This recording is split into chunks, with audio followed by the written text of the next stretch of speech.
recently on an Andy Bown group on Facebook, there was a post from Greg Harper, the musician and writer of Status Quo in the 1980s. And he was suggesting the idea of a re-release of Andy's solo material that he recorded in the 70s. And I agree with him because in an era of reissues and quite obscure stuff coming out, the fact that Andy Bown continues to be overlooked for such a thing, and goodness knows why, he's been a member of one of the biggest British rock bands for the past 42 years, plus playing with them for close to 50, even if just behind the curtain, and add to that, played with some absolute legends in rock music, such as Peter Frampton, for example, and many others besides. He was a member of The Herd, he was in Judas Jump. He's played with absolutely everybody. I mean, he is almost the musician's musician. He's fluent in many different instruments. He can play piano, and that is what Quo will know him for, along with harp, harmonica. But he's a bass player. He can play guitar. He's a multi-instrumentalist, which is pretty impressive. And if you look down his CV, it's bonkers that his albums that he made in the 70s have not had any re-release whatsoever. They've been floating around bootleg circles for years, which is how fans, some fans have heard it. But, the album's Gone to My Head, Sweet William, Comeback Romance, All Is Forgiven, Good Advice, completely null and void. I mean, apart from, now that I say it, a couple of reissues in Korea a few years ago, but not really a widespread release, And when he released his last studio album, Last So Far, Unfinished Business, in 2011, that was on Cherry Red Records. And I would imagine what they would have done was they would have said, if this sells well, then we'll do the previous catalogue, because that's kind of, I think, what Cherry Red do. I mean, they have also re-released the Bob Young country album, and maybe the same thing applied. But none of that ever happened. It didn't really go anywhere beyond. And the closest, as I say, are these reissues on CD in Asia. But really, the fact that it's remained untouched pretty much is really odd. Really odd. I first became aware of Andy's work outside of the band and outside of the Herd and everything else when I was on the Status Quo message board. Remember that? Remember that? That was a weird, wild, and sometimes wacky place. And one day I was talking about, or got into a conversation about Andy Bown's solo material and how I hadn't really heard it. Maybe there was a clip on YouTube, but didn't really go beyond there. And then, I'm sorry, I don't remember the person's handle on the message board, but somebody offered to send me a vinyl copy that he had of Andy's album Good Advice, and said he wasn't going to play it anymore and didn't really have much interest anymore, so sent it to me. This is slightly before vinyl had its resurgence, so there was probably other things at play as well. So this guy sent it to me, and he basically said, if we ever meet in person, if you ever go to a convention or anything like that, just owe me a Guinness, essentially. I'm afraid I don't remember. If you are that person, get in contact if we're ever in the same room. Maybe we were in the same room a few years ago and we didn't know it. I still owe you that Guinness. Yeah, so they sent me this album and I listened to it. not knowing what I was going to get. And I was impressed. And I've seen many comments down the years of people talking about the style of music, or, it not being to their taste. Maybe that Andy's voice doesn't quite work for things.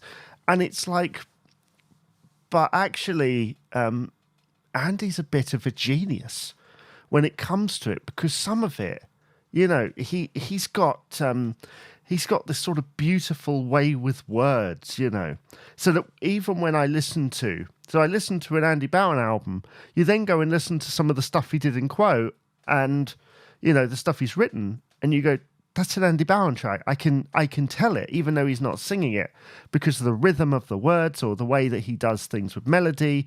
And certainly Good Advice in particular has got some lovely little ballads on there, like Lions and Eagles, I think it's called, beautiful thing, or Human, as I call it, mainly because of that chorus, beautiful.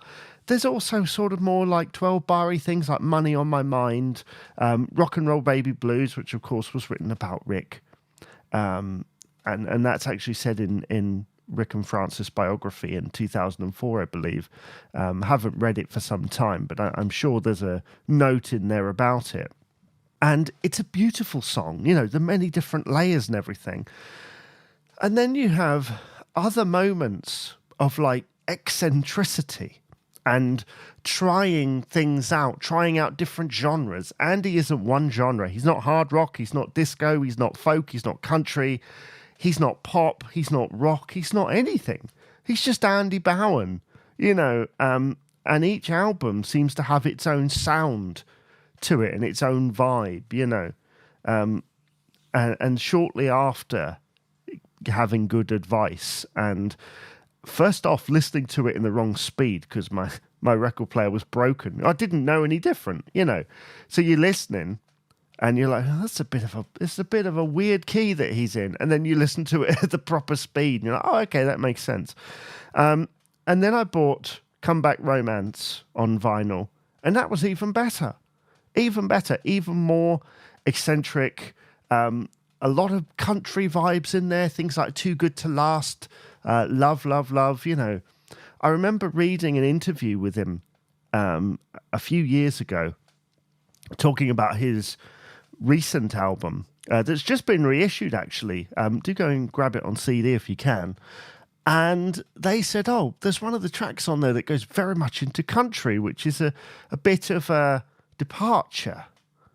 And I thought, my personal opinion was, if you listen to the older tracks, the stuff from the 70s, it's not a departure at all. He likes to kind of veer into that country ballad type thing. He's certainly got, slide guitar on there, and he knows what to do with it. I just love his solo material. It's not to everybody's taste, and certainly a song that he released as a single, Another Shipwreck, Quo did it a million times better. It's just my opinion. But Andy did disco. He tried disco. And I think that's the thing. He's not kind of weighed down by one perimeter or another. He kind of approaches it like an art student, I guess, like an artist. Get that artistic eccentricity that he inserts into stuff. It's just there, I guess. Really, hopefully, I'm making sense, because the thing is, right, I'll be listening to an Andy Bown solo album, and even on that recent one, it's really credible the way that it sounds. And when actually there's a lot of silly things going on in the background, but you don't care. Like the song Rubber Gloves. It's like this makes sense, but it doesn't make sense. But it's a novelty song, but it's not a novelty song because it just rocks so hard. Same with Got a Million and Built to Last. It's like there's lyrics in there. I think he's got a lyric in there about no one rides my babe but me or something, and it's like there is a tongue-in-cheek humor side to it, but the riff is so credible and hard and interesting that it kind of almost goes over your head, so you end up like part laughing but part going, fair play. That's the essence. I think it's really hard to distinguish, but then really all I'm trying to say here is that Andy deserves a lot more. I think so. I would buy a box set of all the albums that he's released, all of them, even with like singles on the end. I mean, he is the singing voice for Tarot, the Ace of Wands theme from the early 70s. Iconic. You ask anybody about Tarot and they'll go, oh God, yeah, that, yeah.